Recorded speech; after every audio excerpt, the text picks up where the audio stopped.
c'est Logan et je suis avec mon gars Juice. Et nous on a un sujet qui revient souvent, mais on veut vraiment savoir pour vous qui est le joueur de tous les temps. Comme j'ai dit sur ma vidéo sur Instagram avec toi, moi je me base sur plusieurs critères, statistiques, trophées, influence, business et mentalité. Voilà. Donc moi vas-y on commence par toi. Dis-moi toi... Qui est le GOAT? Voilà, qui est le GOAT? Qui est le GOAT? Pour toi, tu fais ta petite liste. Tu vois, depuis tout à l'heure, je réfléchis, mais mon cerveau il me fait Michael. Oh, t'es obligé de dire Michael. Michael Jordan, c'est vraiment un joueur qui a marqué l'histoire du basket. Ouais. C'est indéniable, genre, on peut pas dire autre chose. En fait, je pense qu'avant lui, il avait des joueurs qui étaient quand même très très chauds, tu vois. White Chamberlain. Voilà. Mais je te jure, citer. oui, Larry Bird, on avait des joueurs, Des vrais joueurs.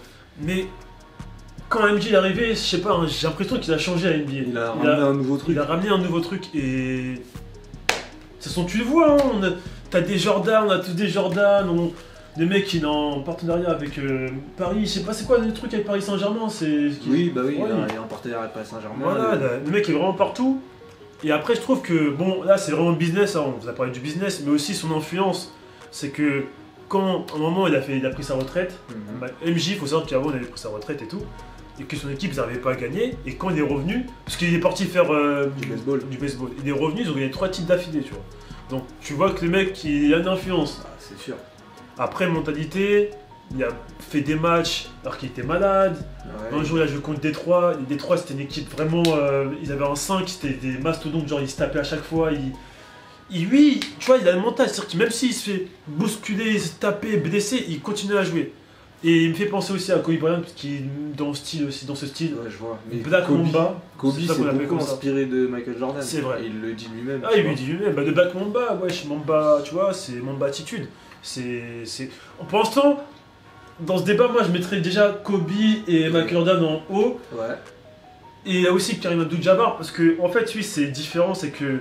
Tu sais pourquoi lui, je dirais vraiment qu'il est un joueur de tous les temps? Parce que je pense que tu vas dire parce que il a battu plein de records. Il a battu plein de records, mais aussi il faut savoir que c'est un mec qui joue poste 5 déjà. C'est pas le même poste, c'est plus dur, tu vois. Je vois ce que tu veux dire. C'est dur d'être un joueur de tous les temps en étant ce poste. Ouais. Et franchement, il a entraîné Magic Johnson, comme toi tu l'aimes bien, je sais que tu aimes bien. Ouais, j'aime bien, et qu'il a fait des styles que maintenant, quand tu vois des joueurs shooter à mi-distance, des pivots, à shooter à 3 points comme Anthony Davis, Giannis Antetokounmpo, tout ça, c'est un peu grâce à lui parce que lui c'était un mec qui shootait grave à mi-distance. Et il était grave grand, fin, il pouvait tout faire en fait. Ouais, il était complet. Avec son, tu vois, son bras roulé. Il faisait des trucs de Kareem.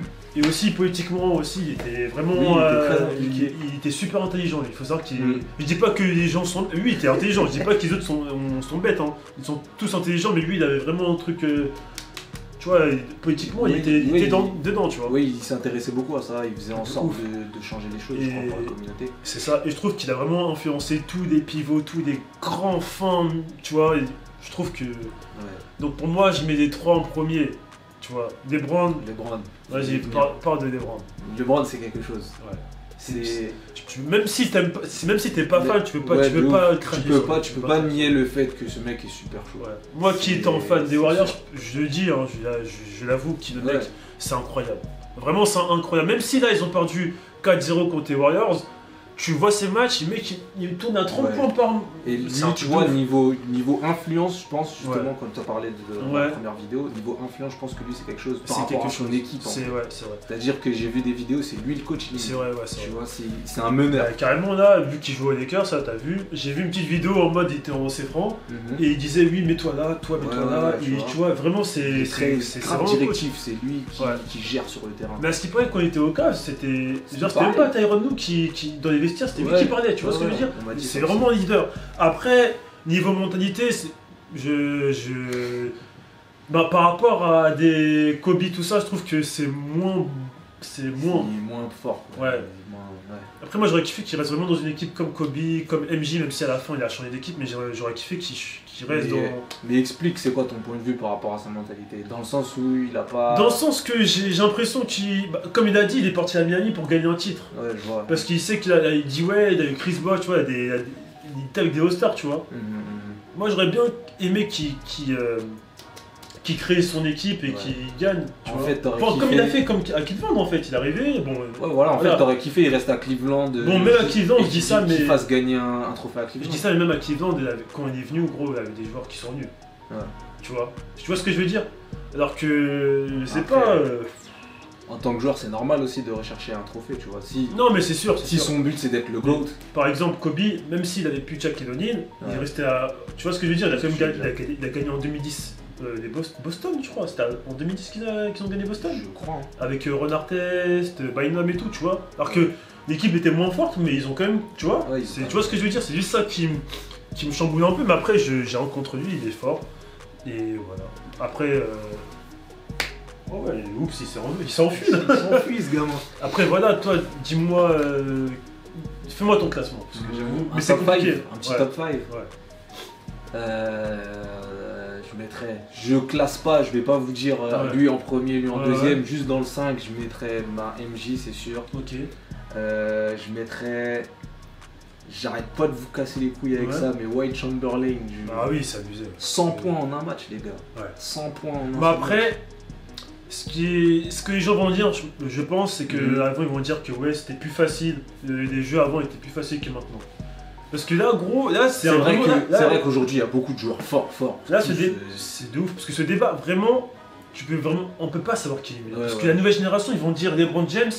Les anciens, ils vont dire MJ. Il y en a une qui vont dire les mecs de West Coast, ils vont dire Kobe. Tu vois. Non, mais je sais pas, tu vois, c'est vraiment dur. Donc, je continue. Kobe, je suis obligé de le mettre dedans. Bah oui. Et je vais même placer LeBron James parce que non, bah oui, il fait partie des meilleurs joueurs qu'on a pu voir en NBA. Ouais. Et en 5ème, est-ce que j'ai oublié quelqu'un? Magic, t'aimes bien ton Magic? J'aime bien Magic Johnson. Tu me mettrais dedans ou pas? Je pense pas pouvoir le mettre dedans. Okay. Je m'arrête à 4, je pense.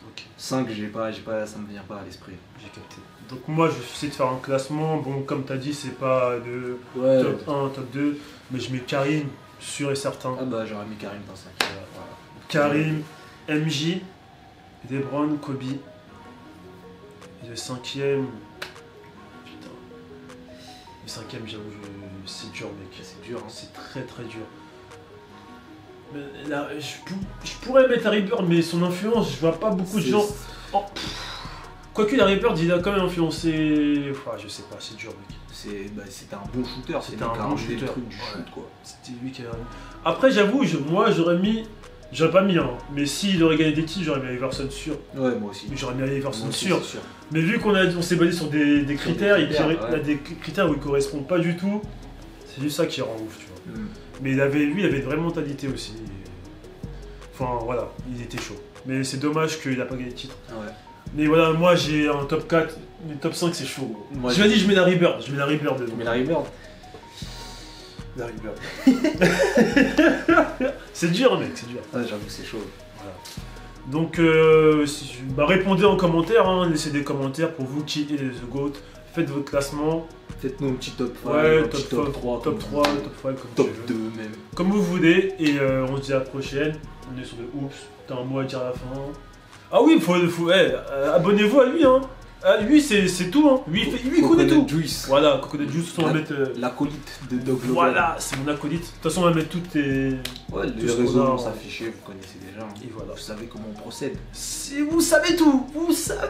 Donc voilà, on se dit à la prochaine. Et j'ai craqué de ouf, là. Mais voilà. J'ai craqué de ouf, excuse-moi. J'ai pas géré les émotions. Et on se dit à la prochaine. C'était Logan avec Coconut Juice. Ski.